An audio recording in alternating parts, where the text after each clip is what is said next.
නෑ මම ඉතින් ආරාධනයක් විතරයි කරේ පක්ෂයක් හදලා ඒ පක්ෂය තුලින් නායකත්වයක් ගොඩ නැගේවි.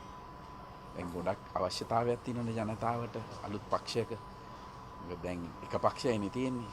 විරුද්ධ පක්ෂයක් නෑනේ. ඒකයි මං කිව්වේ. දැන් මේ ප්‍රාදේශීය දේශපාලඥයන් ගොඩාක් කැමති රාජපක්ෂ මහත්තයත් එක්ක දිගටම තරඟ කරන්න. ඒ කියන්නේ ඒක හොඳයි. ඒක තමයි යථාර්ථය. ඉතින් ඒගොල්ලන්ට තරම් කරන්න පක්ෂයක් ඕනනේ. දැන් ඔබතුමාලා ගැන නැවතත් දිගටම ජනතාව කතා කරනවා. ඉතින් මේ ප්‍රසාදෙකුත් තියෙන බව පේනවා. මේ ගැන අපිට පොඩ්ඩක් ඔබතුමාලාගේ පැත්තෙන් හිතන ආකාරය පොඩ්ඩක් අපිට කියන්න. නෑ මෙහෙම මගේ පැත්තෙන් මම හිතන්නේ ඇති අපි කවදත් රට වෙනුවෙන් කරපුවානේ අපි ජීවිත පරිත්‍යාගයෙන් කැපවීමෙන් යුද්ධ කරේ නිකන් නෙවෙයිනේ. අපි දන්නවා අපි පිටපස්සේ එළවනවා කියලා. ඉතින් ඒ වගේ අපි අරමුණක් ඇතුව කරේ ඒ අරමුණ ඉෂ්ට වෙන්නේ නැත්නම් ඊට විරුද්ධව යම් කිසි දෙයක් වෙනවා නම් ඒකට යම් කිසි අපි කැප වෙලා වැඩ කරපුවා හැටියට අපිට අයිතියක් යුතුයකමක් තියෙනවා ජනතාව වෙනුවෙන් ඒ කාර්ය කරන්න.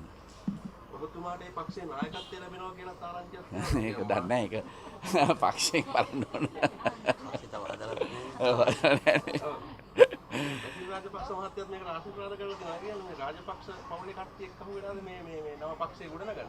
නෑ එහෙම නෑ. ඒකට මම කිව්වේ පක්ෂයක් හදලා ඒ තුලින් නායකත්වය තෝරගන්න ඕන. හොඳ නායකයෙක්. වෙන නායකයෝ නැත්තම් ඉතින් මොනවද කරන්නේ? නායකත්වයේ ශ්‍රී ලංකා නිදහස් පක්ෂයට දැන් ශ්‍රී ලංකා නිදහස් පක්ෂයෙන් දැන් දී වෙලා යනවා කියලා කියන්නේ මේ දැන් කියන නායකත්වය තුල. ඒක මම දන්නේ නැහැ. මම කියන්නේ එහෙම විරුද්ධ පක්ෂයක් නෑනේ. විරුද්ධ පක්ෂයක් නෑ. ශ්‍රී ලංකා නිදහස් පක්ෂය දී වෙනවාද එක්සත් ජාතික පක්ෂය දී වෙනවාද මම දන්නේ නැහැ. මම දකින්නේ විරුද්ධ පක්ෂයක් නෑනේ. ජනතාවගේ මතය විරුද්ධ මතය ප්‍රකාශ කරන්න බෑනේ සම්පන්තන්ට. මම ඒක හැමතිස්සෙම කිව්වේ.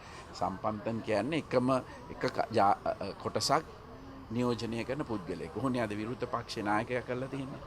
ඒ එහෙම බෑ. වැඩි මතයක් තියෙන ජනාධිපතිවරණෙත් 58,ක් ජනාධිපතිතුමා වෙනුවෙන් ඡන්දය දුන්නානේ.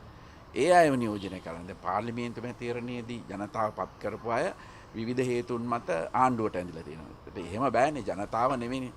ජනතාව අතරමං කරන්න බෑ ඒ විදිහට. දැන් මේව දෙයක් තියෙනවානේ ආණ්ඩුව පැතුලත් ඔබතුමාලා හිටපු ආණ්ඩුව පැතුලත් ගෝඨාභය රාජපක්ෂ මහත්තයා ගැන ලොකු ප්‍රසාදයක් තියෙනවා ජනතාව තුළ. ඒක හොඳයි. අපි ඉතින් කැපවීමෙන් වැඩ කරපු මිනිස්සුනේ අපි. මෙහෙම ඉන්න එකට වඩා ඔබතුමාට තේරෙනවා. ඒකයි අපි මේ අහන්න ඔබතුමාගෙන් නැවතත් හරි.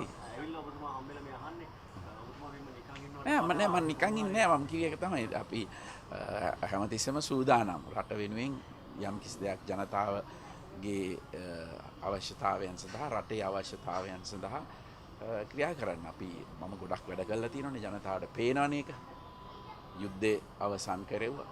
ජනාධිපතිතුමාටගේ නායකත්වයෙන් අපි කාර්ය කරා. මට බය නැතුව කියන්න පුළුවන් මම නොහිටිය නම් යුද්ධේ තාමත් යනවා. එහෙනම් මට ජනාධිපති කොමිසම් වලට යන්නත් වෙන්නේ නැහැ. දැන් මේ ප්‍රාදේශීය දේශපාලඥයන් දිගටම ඔබතුමාලාත් එක්ක ඉන්නවා කියලා කියනවා. ඒතකොට දැන් මේ ඔබතුමාලා පක්ෂයක් හැදුවේ නැත්නම් ශ්‍රී ලංකා නිදහස් පක්ෂයෙන් ඒ කට්ටියට ඉල්ලන්න දෙන්නේ නැති වෙයි. එහෙම වුණොත් ඔබතුමාලා මේ සඳහා නෑ හදන්න නැහැ කියලා නෑනේ. අපි කිව්වේ හදන්න ඕන. ඒක ඉතින් කාලේ එනකොට හොඳට එක්ව වෙලා හැදී. ඒ කියන්නේ ඔබතුමාලාත් අප කෑවා වගේ කට්ටිය එක ගියා වගේ කට්ටිය අරගෙන යන්න සූදානම තියෙනවා. නෑ අප්ප කන්නේ එහෙම කතාවක් නෑ.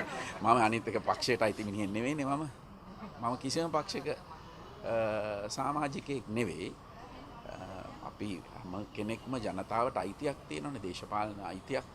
ඒ අයිතිය අනුව ජනතාවගේ සිතුම් පැතුම් අනුව මම හිතන්නේ මේ අවස්ථාව තමයි ලංකා ඉතිහාසයේ හොඳම අවස්ථාව අලුත් පක්ෂයකට. මොකද මම හිතන්නේ බණ්ඩාරනායක මහත්මයා ඇති කරාට පස්සේ.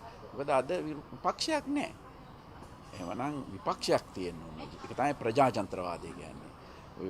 ප්‍රජාතන්ත්‍රවාදයේ කැඩලා ඒකාධිපතිවාදයක් වෙනවා. මේ ඔක්කොම විවිධ බලතල දීලා විවිධ මේ බය කරලා එක්කව කරගත්තොත් එතකොට විරුද්ධ පක්ෂයක් නැහැ. විරුද්ධ පක්ෂයක් තියෙන්නට ඕන. ඒ විරුද්ධ පක්ෂයක් නැති හින්දා ජනතාවගේ මතය ඒගොල්ලන්ට වෙනත් විකල්පයක් නැති වෙනවනේ.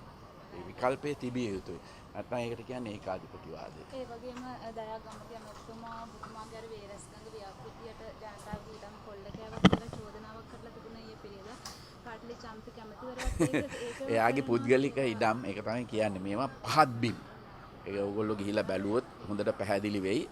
මේවා පහත් බිම් යටතේ කාගේවත් පුද්ගලික අවශ්‍යතාවකම් හින්දා නෙමෙයි දයාගමගේ ඇමතුමාට මම හුඟක් උදව් කරලා තියෙනවා. මගේ කොළඹ සංවර්ධන ව්‍යාපෘතියේ පළවෙනි කොන්ත්‍රාත්තුව දුන්නේ දයාගමගේ මේ ඇමතුමාට මිලියන 500ක දුන්නා. අපි මගේ කාලේ යටතේ මම ඒ වගේ අපි බැලුවේ ක්‍රමවේදය අනුව කරා මිසක්. ඉතින් මේකත් මම පුද්ගලිකව මෙයාගේ ඉඩම අරයාගේ ඉඩම කියලා මම දන්නේ. අපේ ඉංජිනේරුවෝ දේශීය ඉංජිනේරුවන් විසින් මේ ගං වතුර පාලනය කිරීම සඳහා විශේෂයෙන්ම වේරස්ස ගඟ ව්‍යාපෘතිය ආරම්භ කරා. ඒකේ සැලසුම් ඇඳලා තියෙනවා. ඒ සැලසුම් අනුව පහත් බිම් අවශ්‍ය පහත් බිම් ලකුණු කරලා තියෙනවා. ඒවා තමයි මේක යටතට එන්නේ. ඉතින් ඒ පහත් බිම් කොහොමත් ගොඩ කරන්න බෑනේ. පහත් බිම් ගොඩ කිරීමෙන් තමයි මේ ප්‍රශ්න ඇති වෙලා තියෙන්නේ. පහත් බිම් කියන ඒවා කොහොමක්වත් ඇමතිවරයෙක්ගේ වුණත්, മന്ത്രിවරයෙක්ගේ වුණත්, වෙන කෙනෙක්ගේ වුණත් පහත් බිම් ගොඩ කරන්න බෑ. ඉතින් ඒක වැරදි කතාවක්. ඒක කවුරුවත් මේ දේශපාලඥයෝ නෙමෙයි තෝරලා තියෙන්නේ. නිලධාරීන්, ඉංජිනේරුවරු එහෙම තෝරපු දෙයක් ඒක. ඔව් දැන් බස්නාහිර වගේම මේ ගොඩක් සංවර්ධන කටයුතු සිද්ධ වුණා.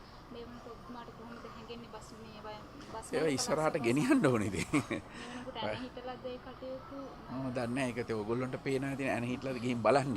ඇන හිටලාද මොනවද වෙලා තියෙන්නේ කියලා. කතා කරලා විතරක් මදි. එහෙමනේ වැඩ කරන්න ඕන. අර නොඑක් ලොකු නං දාලා කතා කරන්න පුළුවන්. මොකද වැඩේ නැත්තම් වැඩක් නැහැ. වැඩේ තියෙන්න ඕන. අපි කතා කරේ නැහැ වැඩේ කරා.